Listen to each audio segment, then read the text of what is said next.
ನಮಸ್ಕಾರ. ಸಲ್ಮಾನ್ ಖಾನ್ ಆ ಹೆಸರು ಕೇಳಿದ ತಕ್ಷಣ ನೆನಪಾಗೋದು ಅವರ ದಬಾಂಗ್ ಸ್ಟೈಲ್ ಆಕ್ಷನ್ ಸಿನಿಮಾಗಳು ಅಲ್ವಾ? ಹೌದು ಹೌದು. ಬಾಲಿವುಡ್ನ ಒಂಥರ ಪವರ್ ಹೌಸ್ ಅಂತಾನೆ ಹೇಳ್ಬೋದು. ದೊಡ್ಡ ಫ್ಯಾನ್ ಬೇಸ್ ಇದೆ ಅವರಿಗೆ. ನಿಜ. ಅವರ ಸಾರ್ವಜನಿಕ ಜೀವನ, ಸಿನಿಮಾಗಳು ಇದೆಲ್ಲ ನಮ್ಗೆ ಚೆನ್ನಾಗ್ ಗೊತ್ತಿದೆ. ಅವರ ಆಕ್ಷನ್, ಸ್ಟೈಲ್, ಆ ಪರ್ಸನಾಲಿಟಿ. ಆದರೆ ಈ ಸ್ಟಾರ್ಡಮ್ ಅನ್ನೋ ಬೆಳಕಿನ ಹಿಂದೆ ಒಂದು ಕರಾಳ ಕಥೆ ಇದೆ. ಯಾರಿಗೂ ಕಾಣದ ಒಂದು ಹೋರಾಟದ ಕಥೆ. ಬನ್ನಿ ಇವತ್ತು ಆ ಕಥೆಯ ಬಗ್ಗೆನೇ ಮಾತಾಡೋಣ.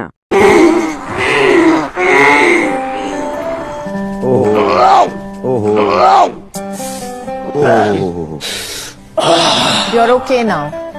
It's gone. Absolutely. That pain is gone. That pain is gone. It's the worst pain. ಹೌದು, ಸ್ಕ್ರೀನ್ ಮೇಲೆ ಸಲ್ಮಾನ್ ಖಾನ್ ಅಂದ್ರೆ ಅದೊಂದು ಶಕ್ತಿ. ವಿಲನ್ಗಳನ್ನ ಒಂದೇ ಏಟಿಗೆ ಬಗ್ಗು ಬಡಿಯೋ ಆಕ್ಷನ್ ಹೀರೋ. ಅವರ ಆ ದಬಂಗ್ ಸ್ಟೈಲ್ಗೆ ಕೋಟ್ಯಾಂತರ ಜನ ಫಿದಾ ಆಗಿದ್ದಾರೆ. ಇದು ನಮ್ಗೆಲ್ಲರಿಗೂ ಗೊತ್ತಿರೋ, ನಾವು ನೋಡಿ ಮೆಚ್ಚಿದ ಸಲ್ಮಾನ್ ಖಾನ್. ಆದರೆ ಅವರ ನಿಜ ಜೀವನದ ಹೋರಾಟ ಇದೆಯಲ್ಲ, ಅದು ಯಾವುದೇ ಸಿನಿಮಾದ ವಿಲನ್ಗಿಂತನೂ ತುಂಬಾನೇ ಕ್ರೂರವಾಗಿತ್ತು. ಆ ಯುದ್ಧ ನಡೆದಿದ್ದು ಕ್ಯಾಮರಾ ಮುಂದೆ ಅಲ್ಲ, ಬದಲಾಗಿ ತೆರೆಮರೆಯಲ್ಲಿ, ಸದ್ದಿಲ್ಲದೆ ಮೌನವಾಗಿ. ಅದೊಂದು ಅದೃಶ್ಯ ಶತ್ರುವಿನ ವಿರುದ್ಧದ ಹೋರಾಟವಾಗಿತ್ತು. ಸರಿ, ಹಾಗಿದ್ರೆ ಬನ್ನಿ ಆ ತೆರೆ ಹಿಂದಿನ ಹೋರಾಟದ ಬಗ್ಗೆ ನೋಡೋಣ. ಸಲ್ಮಾನ್ ಖಾನ್ ಯಾರಿಗೂ ಹೇಳಿಕೊಳ್ಳದೆ ಅನುಭವಿಸಿದ ಆ ಆರೋಗ್ಯದ ಸಮಸ್ಯೆಗಳು ಯಾವು ಅಂತ ತಿಳಿದುಕೊಳ್ಳೋಣ. It's called a suicidal disease. Maximum amount of suicides are committed of this disease. Because you can't handle the pain. And people out here didn't know about it. So then, and because I spoke about it also because a lot of people have it. A lot of people have it. ಅವರ ಬದುಕಿನ ಅತಿದೊಡ್ಡ ಮತ್ತು ಕಠಿಣ ಹೋರಾಟ ಶುರುವಾಗಿದ್ದೇ ಟ್ರೈಜೆಮಿನಲ್ ನ್ಯೂರಾಲ್ಜಿಯಾ ಅನ್ನೋ ಒಂದು ಸ್ಥಿತಿಯಿಂದ. ಅಂದಹಾಗೆ ಇದನ್ನ ಸೂಸೈಡ್ ಡಿಸೀಸ್ ಅಂದ್ರೆ ಆತ್ಮಹತ್ಯೆಗೆ ಪ್ರೇರೇಪಿಸುವ ಕಾಯಿಲೆ ಅಂತಾನೂ ಕರೀತಾರೆ. ಏನಿದು ಟ್ರೈಜೆಮಿನಲ್ ನ್ಯೂರಾಲ್ಜಿಯಾ? ಇದು ತುಂಬಾನೇ ಅಪರೂಪದ ಒಂದು ನರದ ಸಮಸ್ಯೆ. ಆದರೆ ಇದರ ಪರಿಣಾಮ ಮಾತ್ರ ಭಯಾನಕ. ಮುಖದ ಮೇಲೆ ವಿಪರೀತ ಚುಚ್ಚಿದ ಹಾಗೆ ನೋವು ಶುರುವಾಗತ್ತೆ. ಈ ನೋವು ಎಷ್ಟಿರುತ್ತಂದ್ರೆ ಒಂದು ತುತ್ತು ಊಟ ಮಾಡೋಕ್ಕೂ ಆಗಲ್ಲ, ಒಂದು ಮಾತಾಡೋಕ್ಕೂ ಆಗಲ್ಲ. ಅಷ್ಟೇ ಯಾಕೆ, ಮುಖವನ್ನು ಮುಟ್ಟಿದ್ರೂ ಸಾಕು ನರಕಯಾತನೆ ಆಗತ್ತೆ. ಬಹುಶಃ ಇದೇ ಕಾರಣಕ್ಕೆ ಇದಕ್ಕೆ ಸೂಸೈಡ್ ಡಿಸೀಸ್ ಅಂತ ಹೆಸರು ಬಂದಿರೋದು. ಸಲ್ಮಾನ್ ಖಾನ್ ಅನುಭವಿಸಿದ್ದು ಇದೇ ನೋವನ್ನ. ಮುಖದ ಮೇಲೆ ಕರೆಂಟ್ ಶಾಕ್ ಹೊಡೆದ ಹಾಗೆ ವಿಪರೀತ ನೋವು, ತಿನ್ನೋಕೆ ಮಾತಾಡೋಕೆ ಕಷ್ಟ, ಮತ್ತು ಮುಖಕ್ಕೆ ಗಾಳಿ ಸೋಕಿದ್ರೂ ಸಾಕು ನೋವು ಹೆಚ್ಚಾಗುತ್ತಿತ್ತು. ಈ ನರಕದಿಂದ ಹೊರಬರೋಕೆ ಅವರು ಗ್ಯಾಮಾ ನೈಫ್ ಸರ್ಜರಿ ಅನ್ನೋ ಒಂದು ಅಡ್ವಾನ್ಸ್ಡ್ ಚಿಕಿತ್ಸೆಯನ್ನು ಸಹ ಪಡ್ಕೊಂಡ್ರು. ಅದರಿಂದ ಅವರಿಗೆ ಸ್ವಲ್ಪ ರಿಲೀಫ್ ಸಿಕ್ಕಿತ್ತು. It's very easily treatable. It's a gamma knife surgery है. वो यहाँ से ये 7-8 घंटे यहाँ पे वो स्क्रू लगा देते हैं, लेटा देते हैं, और गामा नाइफ से वो ले. So you went through that surgery? Yeah, 8.5 hours. And then I came out, they said that your pain will go about some 20-30%. I say much. Okay, manzoor hai. But then it just went by the grace of God completely gone. ಆದ್ರೆ ಕಥೆ ಇಲ್ಲಿಗೆ ಮುಗಿಯಲಿಲ್ಲ.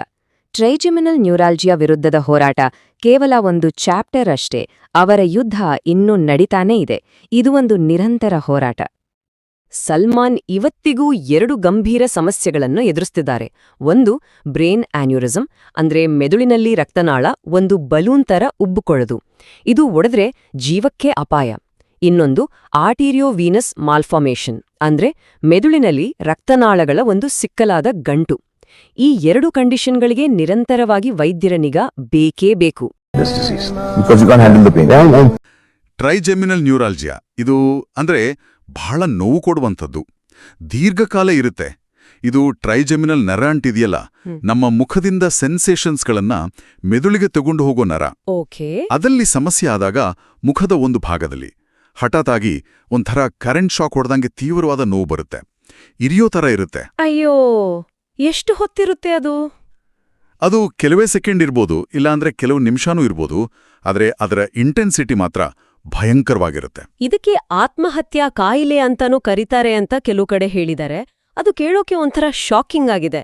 ಯಾಕೆ ಆ ಹೆಸರು? ಆ ಹೆಸರು ಅದು ಆ ಸ್ಥಿತಿಯ ಕ್ರೂರತೆಯನ್ನ ಹೇಳುತ್ತೆ. ನೋವಿನ ತೀವ್ರತೆ ಮತ್ತೆ ಅದು ಯಾವಾಗ ಬರುತ್ತೆ ಅಂತ ಹೇಳೋಕ್ಕಾಗಲ್ಲ. ಸೊ ರೋಗಿಗಳು ಮಾನಸಿಕವಾಗಿ ಬಹಳ ನರಳ್ತಾರೆ. ಅಂದ್ರೆ ದಿನನಿತ್ಯದ ಸಣ್ಣ ಕೆಲಸ ಮಾಡ್ರೂ ನೋವು ಶುರುವಾಗುತ್ತೆ ಅನ್ನೋ ಭಯದಲ್ಲೇ ಇರ್ತಾರೆ. ಈ ನಿರಂತರ ನೋವು ಜೀವನದ ಕ್ವಾಲಿಟಿಯನ್ನೇ ಹಾಳು ಮಾಡುತ್ತೆ. ಅದಕ್ಕೆ ಕೆಲವೊಬ್ಬರಲ್ಲಿ ಬದುಕೋ ಆಸನೆ ಹೊರಟು ಹೋಗ್ಬೋದು. ಅಷ್ಟು ಕಷ್ಟಕರ ಸ್ಥಿತಿ ಅದು. ಅದಕ್ಕೆ ಆ ಪದ ಬಳಸೋದು. ಓ ಮೈ ಗಾಡ್. ಹೌದು. ಆ ಸ್ಥಿತಿಯ ಗಂಭೀರ್ಯತೆಯನ್ನು ಒತ್ತಿ ಹೇಳೋಕೆ ಆ ಪದ ಬಳಸಲಾಗುತ್ತೆ ವೈದ್ಯಕೀಯ ವಲಯದಲ್ಲಿ. ಹಾಗಾದ್ರೆ ಈಗ ನೀವ್ ಹೇಳ್ದ ಹಾಗೆ ಊಟ ಮಾಡೋದು, ನೀರ್ ಕುಡಿಯೋದು, ಮಾತಾಡೋದು ಅಷ್ಟೇ ಏಕೆ ಮುಖಕ್ಕೆ ಗಾಳಿ ಬಡ್ದ್ರು ಇಲ್ಲ ಲೈಟಾಗಿ ಟಚ್ ಮಾಡಿದ್ರು ನೋವು ಶುರುವಾಗುತ್ತಂತೆ. ಹೌದು ಹೌದು, ಅದೇ ಅದರ ದೊಡ್ಡ ಚಾಲೆಂಜ್. ಒಬ್ಬ ನಟನಿಗೆ ಅವರ ಎಕ್ಸ್ಪ್ರೆಷನ್ನೇ ಮುಖದಲ್ಲಿರೋದು. ಅಂಥವ್ರಿಗಿದು ಎಷ್ಟು ಕಷ್ಟ ಆಗಿರಬೇಡ. ಹೌದು. ಸಲ್ಮಾನ್ ಖಾನ್ ವಿಷಯದಲ್ಲೂ ಅಷ್ಟೇ. ಅವ್ರಿಗೆ ಊಟ ಮಾಡೋದು, ನಗೋದು, ಮಾತಾಡೋದು ಎಲ್ಲ ಕಷ್ಟ ಆಗಿತ್ತಂತೆ. ಅವರೇ ಹೇಳ್ಕೊಂಡಿದ್ದಾರೆ, ಆ ನೋವು ತಲೆಯಿಂದ ಕುತ್ತಿಗೆವರೆಗೂ ಒಂಥರ ಸಿಕ್ಕಾಪಟ್ಟೆ ಸಂಕಟ ಕೊಡ್ತಿತ್ತು ಅಂತ. ಪಬ್ಲಿಕ್ ಲೈಫಲ್ಲಿರೋರಿಗೆ, ಪ್ರತಿ ಕ್ಷಣ ಕ್ಯಾಮ್ರಾ ಮುಂದೆ ಇರೋರಿಗೆ ಇದನ್ನ ಮ್ಯಾನೇಜ್ ಮಾಡೋದು ಊಹಿಸೋಕು ಕಷ್ಟ. ನಿಜ. ಈ ನೋವಿಗೆ ಅವರು ಗ್ಯಾಮಾ ನೈಫ್ ಸರ್ಜರಿ ಮಾಡಿಸ್ಕೊಂಡ್ರು ಅಂತ ವರದಿಯಾಗಿದೆ. ಅದು ಹೇಗೆ, ನಾರ್ಮಲ್ ಸರ್ಜರಿ ತರನಾ? ಇಲ್ಲ ಇಲ್ಲ, ಗ್ಯಾಮಾ ನೈಫ್ ಸರ್ಜರಿ ಅನ್ನೋದು ಒಂದು ಅಡ್ವಾನ್ಸ್ಡ್ ಟೆಕ್ನಿಕ್. ಇದನ್ನ ಸ್ಟೀರಿಯೋಟ್ಯಾಕ್ಟಿಕ್ ರೇಡಿಯೋ ಸರ್ಜರಿ ಅಂತಾರೆ. ಓಕೆ. ಹೆಸರಲ್ಲಿ ನೈಫ್ ಇದ್ರೂ ಇದರಲ್ಲಿ ಆಕ್ಚುಲಿ ಕತ್ತಿ ಬಳಸಿ ಕಟ್ ಮಾಡೋದಿಲ್ಲ.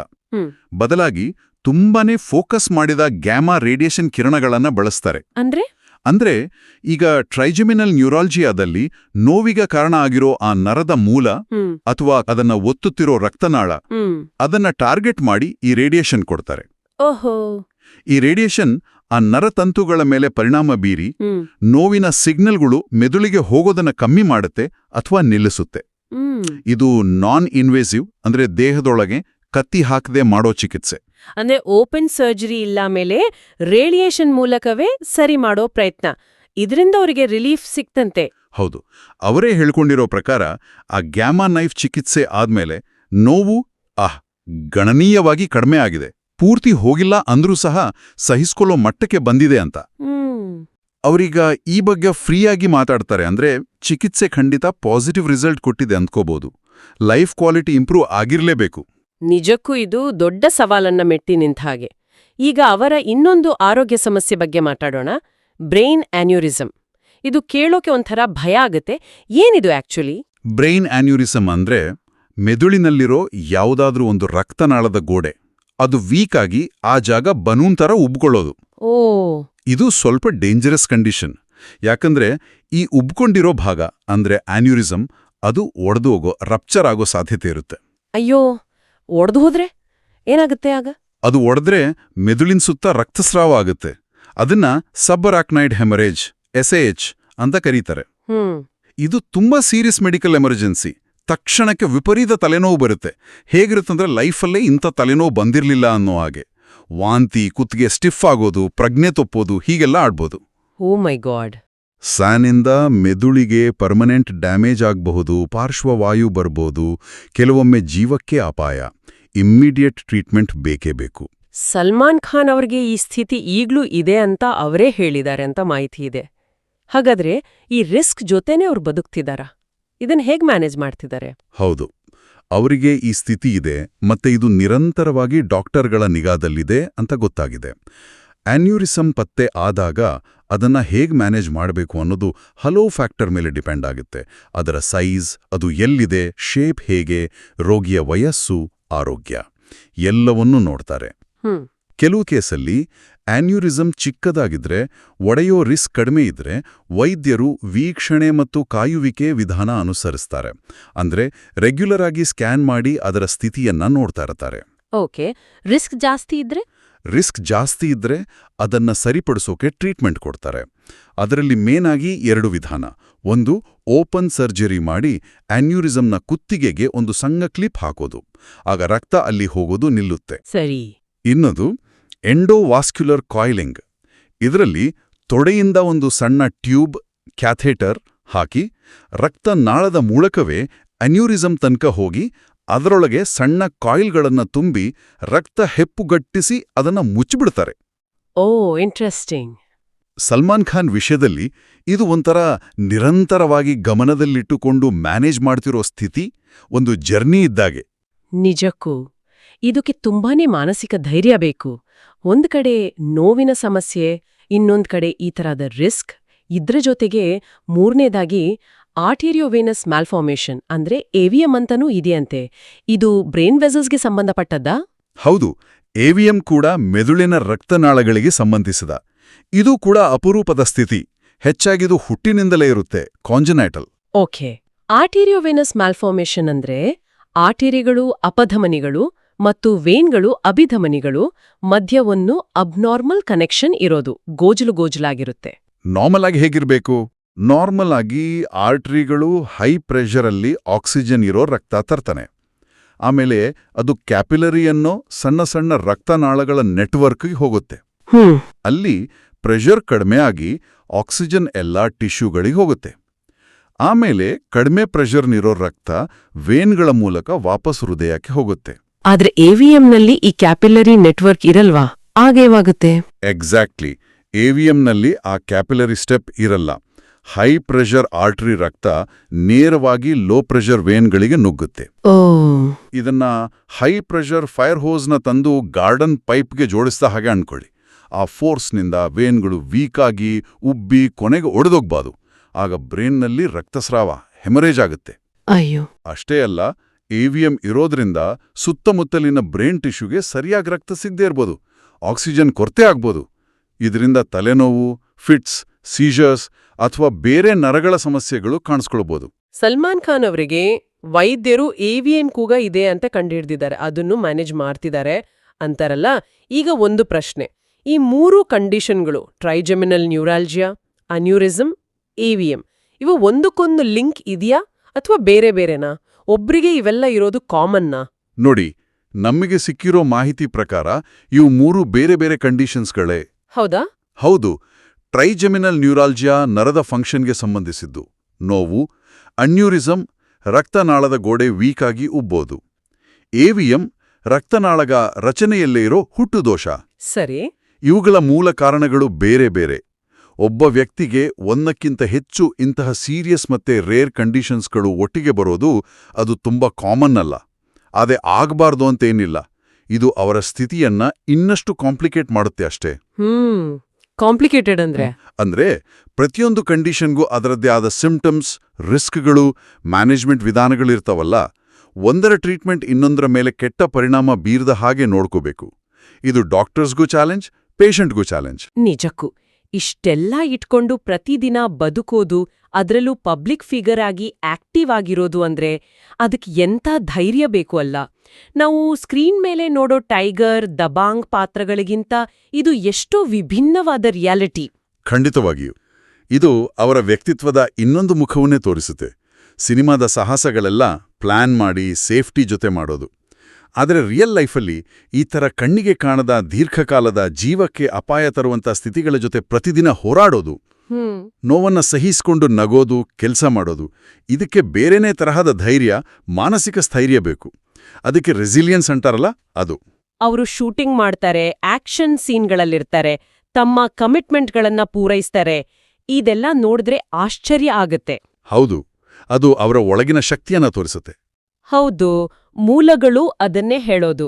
ಜೀವನದಲ್ಲಿ ಎಷ್ಟೇ ಕಷ್ಟ ಬಂದ್ರೂ ಧೈರ್ಯವಾಗಿ, ಪಾಸಿಟಿವ್ ಆಗಿ ಫೇಸ್ ಮಾಡೋ ಕೆಪಾಸಿಟಿ. ಅವರ ಸ್ಟೋರಿ ಈ ವಿಚಾರದಲ್ಲಿ ಸ್ಫೂರ್ತಿ ಕೊಡುತ್ತೆ. ಇದು ಬರೀ ಸೆಲೆಬ್ರಿಟಿ ಕಥೆ ಅಲ್ಲ, ಇದೇ ತರಹದ ಕಷ್ಟಗಳನ್ನ ಎದುರಿಸ್ತಿರೋ ಎಷ್ಟೋ ಜನರ ಹೋರಾಟದ ಪ್ರತಿಬಿಂಬನೂ ಹೌದು. ನಿಜ. ಸೆಲೆಬ್ರಿಟಿಗಳು ನಮ್ಮ ಹಾಗೇನೆ ಮನುಷ್ಯರು. ಅವರ ಲೈಫಲ್ಲೂ ನೋವಿದೆ, ಕಷ್ಟ ಇದೆ, ಭಯ ಇದೆ ಅನ್ನೋದನ್ನ ಇದು ನೆನಪಿಸುತ್ತೆ. ಆ ಗ್ಲಾಮರ್ ಹಿಂದೆ ಇಂಥ ಸವಾಲುಗಳು ಇರ್ಬೋದು. ಸಲ್ಮಾನ್ ಖಾನ್ ಅವರು ಈ ವಿಷಯಗಳ ಬಗ್ಗೆ ಓಪನ್ ಆಗಿ ಮಾತಾಡಿರೋದಿದೆಯಲ್ಲ, ಅದು ಇದೇ ತರಹದ ಸಮಸ್ಯೆ ಇರೋ ಬೇರೆಯವರಿಗೂ ಧೈರ್ಯ ಕೊಡ್ಬೋದು, ಹೋಪ್ ಕೊಡ್ಬೋದು, ತಮ್ಮ ಆರೋಗ್ಯದ ಬಗ್ಗೆ ಮಾತಾಡೋಕೆ ಪ್ರೋತ್ಸಾಹ ಸಿಗ್ಬೋದು. ಮೆಡಿಕಲ್ ಅವೇರ್ನೆಸ್ಗೂ ಹೆಲ್ಪ್ ಆಗುತ್ತೆ. ಖಂಡಿತ. ಹಾಗಾದ್ರೆ ಒಟ್ಟಿನಲ್ಲಿ ನೋಡಿದಾಗ ಸಲ್ಮಾನ್ ಖಾನ್ ಟ್ರೈಜೆಮಿನಲ್ ನ್ಯೂರಾಲ್ಜಿಯಾದ ನೋವನ್ನ ಯಶಸ್ವಿಯಾಗಿ ನಿಭಾಯಿಸಿದ್ದಾರೆ. ಆದರೆ ಬ್ರೈನ್ ಅನ್ಯೂರಿಸಂ ಮತ್ತೆ ಎವಿಎಂ ತರಹದ ನಿರಂತರ ಕೇರ್ ಬೇಕಾಗಿರೋ ಸ್ಥಿತಿಗಳ ಜೊತೆ ಈಗ್ಲೂ ಬದುಕ್ತಿದ್ದಾರೆ. ಅವರ ಸ್ಕ್ರೀನ್ ಮೇಲಿನ ದಬಾಂಗ್ ಇಮೇಜ್ಗೂ ತೆರೆಮರೆಯ ಈ ಹೆಲ್ತ್ ಬ್ಯಾಟಲ್ಗೂ ಇರೋ ಕಾಂಟ್ರಾಸ್ಟ್ ತುಂಬಾನೇ ಸ್ಪಷ್ಟವಾಗಿದೆ. ಹೌದು, ಆ ಕಾಂಟ್ರಾಸ್ಟ್ ಇದೆಯಲ್ಲ, ಅದೇ ಅವರ ಕಥೆನ ಇನ್ನಷ್ಟು ಇಂಪ್ಯಾಕ್ಟ್ಫುಲ್ ಮಾಡುತ್ತೆ. ಇಷ್ಟೆಲ್ಲ ನೋವು, ಇಷ್ಟೆಲ್ಲ ಸವಾಲುಗಳ ಮಧ್ಯನೂ ನಾವು ನಿಜವಾದ ಹೀರೋನ ನೋಡ್ತೀವಿ. ಧೈರ್ಯ ಅಂದ್ರೆ ಏನು, ಸ್ಥೈರ್ಯ ಅಂದ್ರೆ ಏನು ಅಂತ ಹೊಸದಾಗಿ ಹೇಳ್ಕೊಡುವ ಒಬ್ಬ ವ್ಯಕ್ತಿಯನ್ನು ನೋಡ್ತೀವಿ. ಒಂದ್ಕ್ಷಣ ಯೋಚನೆ ಮಾಡಿ ನೋಡಿ, ಒಳಗಡೆ ಅಷ್ಟೆಲ್ಲ ಭಯಂಕರ ನೋವಿಟ್ಕೊಂಡು ಕ್ಯಾಮೆರಾ ಮುಂದೆ ಬಂದು ಫೈಟ್ ಸೀನ್ ಮಾಡ್ಬೇಕು, ಡ್ಯಾನ್ಸ್ ಮಾಡ್ಬೇಕು, ಅಭಿಮಾನಿಗಳಿಗೋಸ್ಕರ ನಗ್ಬೇಕು. ಇದು ಸಲ್ಮಾನ್ ಖಾನ್ ಅವರ ಬದುಕಿನ ವಾಸ್ತವ. ಅವರ ಈ ಡೆಡಿಕೇಶನ್, ಅವರ ಮೆಂಟಲ್ ಸ್ಟ್ರೆಂತ್ ನಿಜವಾಗ್ಲೂ ಅಸಾಧಾರಣ. ಅವರ ಈ ಇಡೀ ಜರ್ನಿಯಿಂದ ನಾವು ಕಲಿಬೇಕಾದ ಪಾಠ ಒಂದೇ.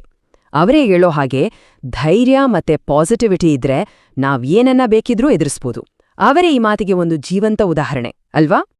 ಹಾಗಾಗಿ ಕೊನೆಗೆ ಒಂದು ಪ್ರಶ್ನೆ ಮೂಡುತ್ತೆ. ಸಿನಿಮಾದಲ್ಲಿ ತೋರಿಸೋ ದಬಂಗ್ ಪವರ್ ದೊಡ್ಡ, ಅಥವಾ ಇಷ್ಟೆಲ್ಲ ನೋವಿನ ಮಧ್ಯೆಯೋ ಯಾರಿಗೂ ಗೊತ್ತಾಗದ ಹಾಗೆ ಹೋರಾಡ್ತಿರೋ ಈ ಮೌನ ಯುದ್ಧ ಇದೆಯಲ್ಲ, ಇದೇನಾ ಅವರ ನಿಜವಾದ ದಬಂಗ್ ವ್ಯಕ್ತಿತ್ವಕ್ಕೆ ಸಾಕ್ಷಿ?